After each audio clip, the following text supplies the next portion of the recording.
Shalom saudaraku, mari hari ini kita belajar firman dalam Roma 6 ayat 1 sampai 14. Nah saudara-saudara, kita tentu harus membaca terlebih dahulu teks dalam Roma 6 ayat 1 sampai 14 ini. Nah saudaraku, kita baru saja merayakan rentetan peristiwa yang menggambarkan kisah pelayanan dari Yesus Kristus. Dari hari Jumat Agung dan di hari Paskah. Itu semua menggambarkan karya penebusan dosa-dosa manusia. Lalu bagaimana respon kita dengan karya keselamatan itu? Nah, Rasul Paulus di dalam Roma 6 ayat 1 sampai 14 memberikan respon tentang adanya pemahaman yang muncul pada waktu itu. Ada orang-orang yang berpikir karena dosa sudah ditebus oleh Tuhan Yesus Kristus, maka boleh bertekun dalam dosa supaya semakin bertambah kasih karunia itu.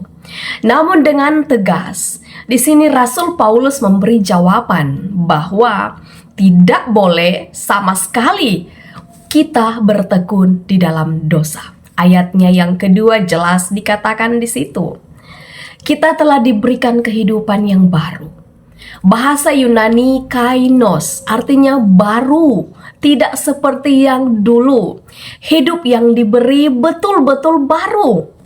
Karena dengan kematian Yesus Kristus di kayu salib, maka manusia lama kita yang sudah usang dan yang berdosa telah turut disalibkan dan mengalami kematian. Itu sebabnya dengan memperoleh hidup yang baru, maka kita tidak boleh lagi menghambakan diri kepada dosa, tetapi kepada Allah. Dengan cara menjaga kekudusan diri. Jangan menyerahkan anggota tubuh kita kepada dosa, namun menyerahkannya untuk kemuliaan Allah. Kehidupan yang baru ini kita peroleh hanya karena kasih karunia daripada Tuhan. Sebenarnya kita tidak layak untuk terima kasih karunia itu. Sebenarnya kita yang seharusnya memikul dosa kita sendiri. Tapi karena kasihnya Tuhan, kita diberi kehidupan yang baru. Maka responi kasih karunia itu dengan kita hidup benar. Seperti yang Paulus katakan dalam Galatia 2 ayatnya yang ke-20.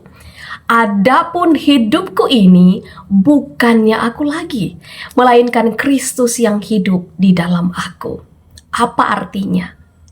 Pikiran kita, pikirkanlah hal-hal yang lurus, hal-hal yang baik, bukan pikiran yang jahat. Hati yang tidak lagi menyimpan dendam. Punya hati yang ada kasih. Kita saling mengasihi, karena kita pun hidup hanya karena kasih karunia Tuhan.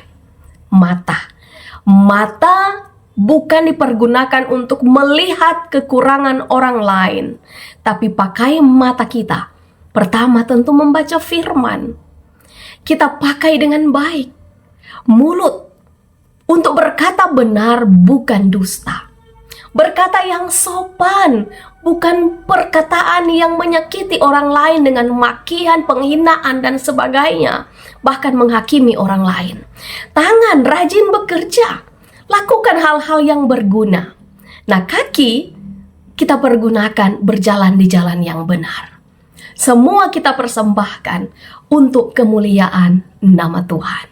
Tuhan Yesus memberkati kita semua. Amin.